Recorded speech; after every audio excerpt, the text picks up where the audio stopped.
욥기 5장입니다. 지금 엘리바스가 하는 말이 맞는 말도 있죠. 여기 틀린 말이에요, 맞는 말이에요.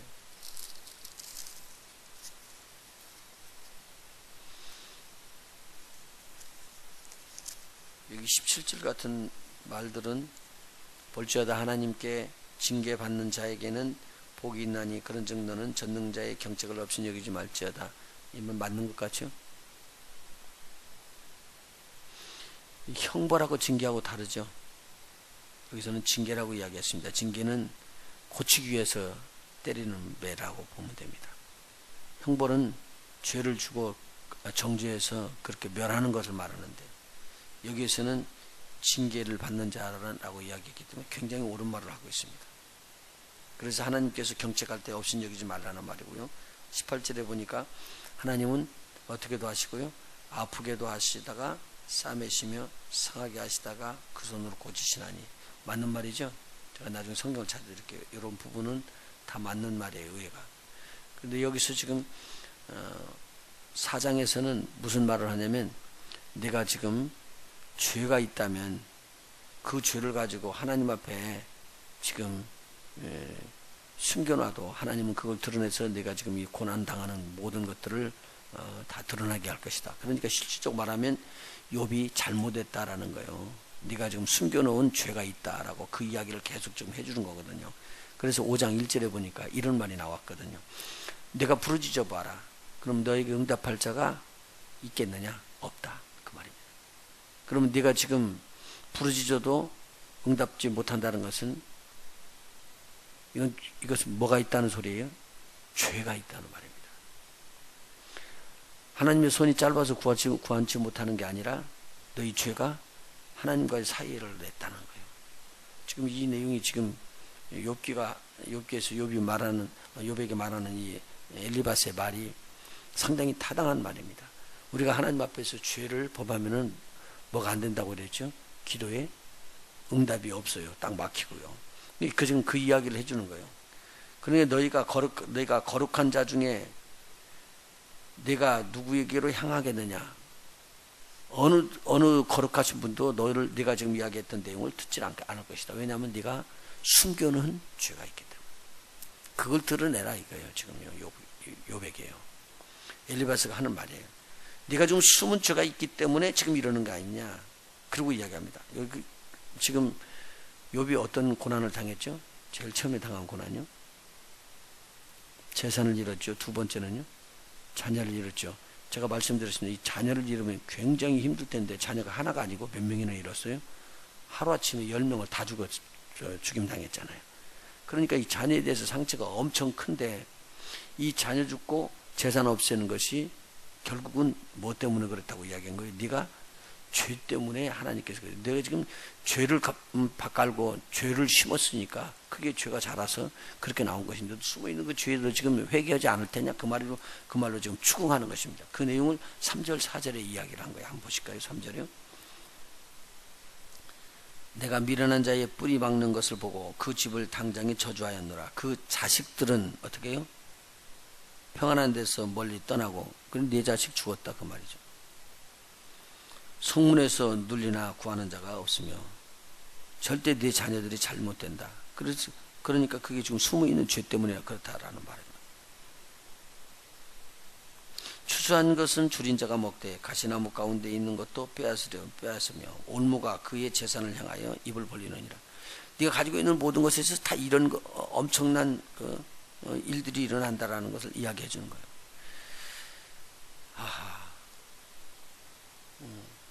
그러니 이 이야기를 들으면서 지금 사실 욥은 편치가 않습니다. 욥은 편치가 않습니다. 그런데 욥이 지금 자기 잘못 때문에 그러는 거예요. 하나님께서 사단에 참수하는 것을 듣고 사단을 이기게끔 하기 위해서 하나님께서 사단에게 내어준 거예요. 전혀 다른 거잖아요. 이런 것을 이해를 못한다는 거죠. 그러니까 오늘 우리가 저 사람이 저 죄 때문에 그렇다고 쉽게 우리가 이야기할 수는 있다는 거죠. 또 그와 같이요, 여기 엘리바스와 같이 오늘 이것은 꼭 삼가해야 될 것이다 라는 것을 우리가 배울 수가 있게 되네요. 자, 그런데 이 엘리바스가 실질적으로 하나님 중심이 아니고 세상 사람 중심인 그 사람은 아니에요. 보면 여기서도 틀림없이 하나님의 뜻을 알고 하나님의 뜻을 여기서 분별하는 사람이거든요. 그래서 욥의 친구를 지낼 때 이 사람들이 하나님의 말씀을 모르는 자들이 아니라 하나님의 말씀을 이미 아는 자들이에요. 그런 친구들이에요. 그런데 그 친구들이 옆에 있는데 좋은 영향력을 미쳐가지고 이렇게 탁 짜주고 어려웠을 때 힘이 되면 얼마나 좋은가 모르는데, 이거 보면은 이렇게 어려울 때 탁 짜주고 이렇게 힘내주지 않고 어려울 때 더 이렇게 나중에는 더 어렵게 만드는 거예요. 그래서 상당히 눌리게끔 만드는 것을 볼 수 있어요. 그러나 8절에 한번 보셔봐요. 뭐라고 말하냐면요, 너는 지금 그렇게 지금 하고 있는 그것을 내가 내 입장이 되었다면 나는 이렇게 할 것이니라 라고 8절에 이야기를 합니다. 나 같으면 이렇게 할 것이다. 처리하는 방법입니다. 문제를요. 그런데 이 문제 처리하는 방법이 틀린 말이 아니고요, 맞는 말입니다. 한번 보셔봐요. 8절. 나 같으면 어떻게 하겠다고요? 이 문제를 놓고 하나님께 구하고 내 일을 하나님께 의탁하리라. 하나님께 구하고 하나님께 의탁하는 거, 이것은요 기본적으로 우리 믿는 자들이 해결할 수 있는 방법입니다. 하나님 앞에 나와서요. 하나님 앞에 나와서 부르짖으면 하나님께서요, 우리가 깨닫지 못하면 깨닫지 못한 것까지도 깨닫게 해주시고요, 하나님께서 바른 길 가게 인도해 주시거든요. 그러니까 이 말은 맞는 말이에요. 나 같으면 하나님께 구하고 내 일을 하나님께 의탁하리라. 이것보다 더 큰 방법이 없죠. 더 좋은 방법이 없고요. 왜냐하면 하나님은 모든 것을 다 줄 수 있어요. 여기 지금 보면 하나도 틀린 말이 아니에요. 다 맞아요. 하나님은 크고 측량할 수 없는 일을 행하시며 기이한 일을 셀 수 없이 행하시나니, 맞는 말씀이죠.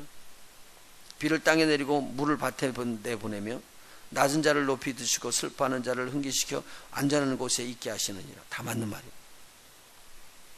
그리고 하나님은 공의 하나님이시기 때문에요, 하나님은 게으르한 자의 계기를 파하사 그 손으로 하는 일을 이루지 못하게 하시며 강교한 자로 자기 계율에 빠지게 하시며 사특한 자의 계기를 패하게 하시므로 그들은 낮에도 캄캄한 암을 만나고 대낮에도 더듬기를 밤과 같이 하느니라. 다 맞는 말이에요. 틀린 말이 아니에요. 하나님은 곤비한 자를 그들의 입의 칼에서 강한 자의 손에서 면하게 하시나니 그러므로 가난한 자가 소망이 있고 불의가 스스로 입을 막느니라. 이것은 하나님의 공의성을 이야기를 해주는 말이에요. 맞는 말이에요. 그리고 더더군다나 맞는 말은 오늘 여기 있는 말씀이죠. 18절에 있는 말씀이네요. 하나님은 아프게 하시다가 싸매시며 상하게 하시다가 그 손으로 고치시나니 6가지 환난에서 너를 구원하시며 7가지 환난이라도 그 재앙이 네게 미치지 않게 하시며. 맞는 말이죠. 하나님께서. 그런데 지금 무엇을 지금 하나님께서 나중에 지적해 주냐면요, 이 몸에 극심한 병이 들어서 고난에 빠져 있는 욥과 변론하면서 욥에게 힘이 되지 아니하고 욥에게 오히려 짐이 됩니다. 무거움을 주고 옳지 않습니다. 왜냐하면 욥은 지금 하나님 앞에 숨겨놓은 죄가 없다는 말입니다. 그런데 외부로 나타난 어려움과 고난을 보고는 이야기를 해주는 거예요. 네가 속에 지은 죄가 있기 때문에 그렇다라고 드러내는 거예요. 그러니까 하나님의 편에서 볼 때는 나중에 뒤에서 이야기하는 것지만 욥하고 너희들이 변론한 데 중에서 욥이 마치 너희들이 틀렸다라고 이야기합니다. 그리고 그런 말을 해주거든요. 그 말은 뭐냐면 여기서 이 지금 엘리바스가 자기 친구를 위해서 정말로 중보하면서 그의 아픔을 같이 나누는 게 아니라 자기는 의롭고 누구는요?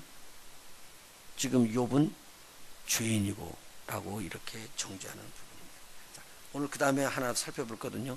하나님께서는 우리를요 때리고 경책을 해요. 그러면서 징계는 하지만 죽이지는 않으십니다. 징계를 해서 우리가 돌이킬 때는 얼마든지 회복하고 돌아와야 되기 때문에 그때는 이렇게 기도하라는 이 엘리바스의 말이 맞다는 내용입니다. 우리 한번 성경 찾아봅시다. 호세아서 6장.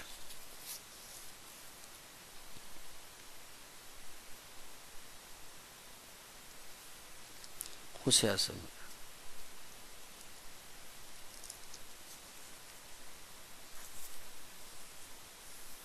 1절부터 3절까지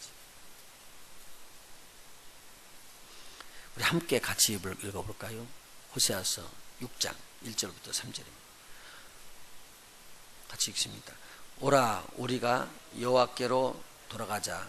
여호와께서 우리를 찢으셨으나 도로 낫게 하실 것이요 우리를 치셨으나 싸매어 주실 것임이라. 여호와께서 이틀 후에 우리를 살리시며 제3일에 우리를 일으키시리니 우리가 그 앞에서 살리라. 그러므로 우리가 여호와를 알자. 힘써 여호와를 알자. 그의 나오심은 새벽 빛같이 일정하니 비와 같이 땅을 적시는 늦은 비와 같이 우리에게 임하시리라 하시니라. 하나님께로 돌아가자. 그러면은 우리를 찢으셨지만 다시 낫게 해 주실 것이고 싸매어 주실 것이다. 실질적으로 보면요, 하나님 앞에 돌아가는 게 그게 쉽지가 않아요. 무슨 일이 있으면은 그냥 참을 수는 있고, 무슨 일이 있으면은 그냥 그것을 다른 길로 가서 풀어내기는 쉬운데, 하나님 앞에 돌아오기는 굉장히 어렵습니다. 꼭 기억하십시오. 내가 지금 가는 길 중에서 기도가 줄어들고 힘이 들고, 또 하나님 말씀 중심으로 사는 것이 줄어들고, 그렇게 하면은 보이지 않게끔 나에게 벌써 점검을 해보셔야 돼요. 내가 지금 어떤 길을 가고 있는가. 그럼 나는 잘 버틸 수 있을 것 같은데요, 그럼 보이지 않게끔 자꾸 눌려요. 그럴 수밖에 없어요. 그래서 우리가 꼭 기억할 것은요, 긍정적인 말을 계속적으로 듣고 감사의 말을 듣는 사람들에게는요, 쉽게 이길 수 있어요, 이게. 근데 그렇지 않고 부정적인 말을 들어오고 자꾸 이렇게 하는 것을 옆에서 들으면서요, 나는 저렇게 안 해야지 하면서 들어가지고 이게 묻어 있어요. 때가 묻어 있는 것처럼. 그래서 눌리게 돼 있다고요. 굉장히 조심하셔야 돼요. 그래서 그럴수록 우리는 기도하고 하나님 중심으로 가서 서 있지 아니하면은 다른 사람들을 변화시키거나 다른 사람들을 도와주거나 다른 사람들을 상담하거나 위로해가지고 그들을 끌어올 수가 없어요. 내가 무너져 버린다고. 근데 여기서 지금 우리 주님께서 이야기하는 말은 이 고통과 고난을 들어가는데 우리 하나님께서는 틀림없이 살려줄 것을 이야기해요. 지금 주님에 대한 이야기를 하고 있습니다. 만일 뭐라고 이야기하냐면 여호와께서 이틀 후에 우리를 살리시며 제3일에 우리를 일으키시리니 우리가 그 앞에서 살리라. 우리 주님을 통해서 일어나는 일들을 이야기를 해주고 있거든요. 굉장히 귀한 말씀을 해주고 있어요. 우리 하나님은 우리를 때리고 절대로 멸망시키게끔 안 합니다. 그러나 잘못된 것을 용서치 아니하고 잘못된 것은 꼭 징계를 해줍니다. 그러니까요, 자꾸 불평하고 원망하고 하는 자리에 들어가 있으면요, 나도 모르게 그 사람들과 같이 그 불평과 불망이 눌려 있다고요. 그럴 때 즉석에서 명령을 하셔요. 알게 막 그 사람 보는 앞에서 막 얼굴 민망해지게 그렇게 뭐라고 하지 말고 내가 그걸 분명하게 쫓아줘야지. 그렇지 않으면 내가 가부대지질 않아요. 영의 세계이기 때문에 보이지 않게끔 딱 가서 눌러 있다고요. 그리고 그렇게 해서 내가 항상 명랑하고 기쁜 관계를 주어줘야지만 그 속에 있는 영이 떠나가고요, 묶여있는 그 사람이 풀려집니다.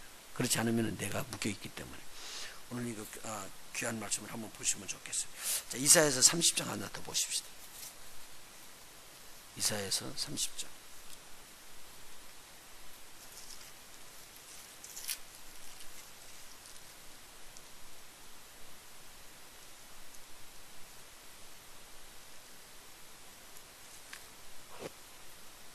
이사야서 30장 26절 한번 보세요. 계속 똑같은 말씀이 나오는데요, 같이 한번 읽어볼까? 26절이요. 시작. 여호와께서 그 백성의 상처를 싸매시며 그들의 맞은 자리를 고치시는 날에는 달빛은 햇빛같겠고 햇빛은 칠배가 되어 일곱 날의 빛과 같으리라. 보라, 여호와의 이름이 원방에서부터 오되 그의 진노가 불붙듯하며 빽빽한 연기가 일어나듯이 하며 그 입술에는 분노가 찼으며 그 혀는 맹렬한 불 같으며 그 호흡은 마치 창이라여 목에까지 미치는 하수 같은즉 그가 멸하는 키로 열방을 까부르며 미혹되게 하는 자갈을 여러 민족의 입에 먹이리니 너희가 거룩한 절기를 지키는 밤에와 같이 노래할 것이며 절을 불며 여호와의 산으로 가서 이스라엘의 반석에게로 나아가는 자같이 마음에 즐거워할 것이라. 여기서 보면 어디로 나가요? 이스라엘의 반석 여호와의 산으로 가서 여호와의 산에 뭐가 있다고요? 이스라엘의 반석. 이거 누구를 가리키죠? 예수님을 가리켜요. 나중에요. 그래서 이 구약에 나왔던 쭉 반석에 대한 내용의 것들을 예수님께서 산상수훈에서 쓰시죠. 반석 위에 집을 짓는 자들은 무너지지 않는다. 모래 위에 집을 지면 무너진다. 예수님께서 뭐라고요? 내가 네 고백하는 예수에 대한 그 고백 위에 뭘 지리라? 내 교회를 지리라. 그래서 이 교회에는 이 반석 위에다 지어지는데 여기서 이스라엘 반석 예수님을 가리키는 내용입니다. 자, 그러니까 오늘 상처를 꿰매는 것은 누구 앞에 나간다는 게 주님 앞에 나가라는 거죠. 계속적으로 똑같은 이야기가 됩니다. 이 내용도 신명기 한번 더 보십시다. 신명기 32장.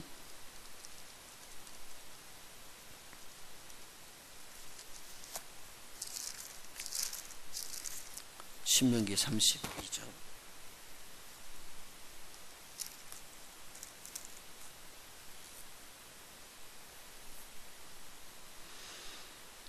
우리 하나님께서 어떤 분이신가를 이야기해 주는 내용이죠.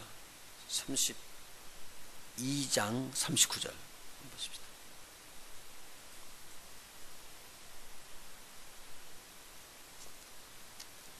하나님은 어떤 분이신가? 39절 같이 읽습니다. 시작. 이제는 나 곧 내가 그인 줄 알라. 나와 함께하는 신이 없도다. 한 분이시다 그 말입니다. 내가 죽이기도 하며 살리기도 하며 상하게도 하며 낫게도 하나니 내 손에서 능히 건질 자 없도다. 오늘 우리 주님의 손이 우리를 돌보고 있으면요, 우리를 해할 자가 없고요. 우리가 주님의 손에서 벗어나게 되면요, 우리를 해할 자들이 그냥 우후죽순처럼 주위에 들어옵니다. 오늘 제가 지금 계속 반복해서 말을 많이 해줬죠. 다른 사람 거 100개를 고쳐도 1000개를 고쳐도 10,000개를 고쳐도 내 거 하나 고치지 못하면 오늘 나는 실패한 자입니다. 다른 사람 거 하나는 안 고쳐도 내 거 하나 고치면 좋습니다. 근데 우리가 지금 초점을 어디다 맞췄냐면 다른 사람 거에다 초점 맞추는 거예요. 오늘 다른 사람 거 하면서도 내가 눌려요. 내가 무너져요. 내가 살지 않으면 우리 하나님의 기쁨이 없어요. 다른 사람 거 막 하지 말아요. 내 거 고쳐야 돼요. 그리고 내 걸 고치고 내 입술이 복된 입술이 되고 내 마음이 복된 마음이 되고 내 입술이 축복의 입술, 내 입술이 내 마음이 축복의 마음이 되는 복 있는 저와 여러분이 되시길 예수님으로 축원합니다. 정죄하는 것은 쉬워요. 부정의 말 씹는 거 너무 쉬워요. 그런데 그런 것들은 살려내지를 못해요. 살려내지를 못해요. 살리는 것은 뭐냐면 사랑이에요.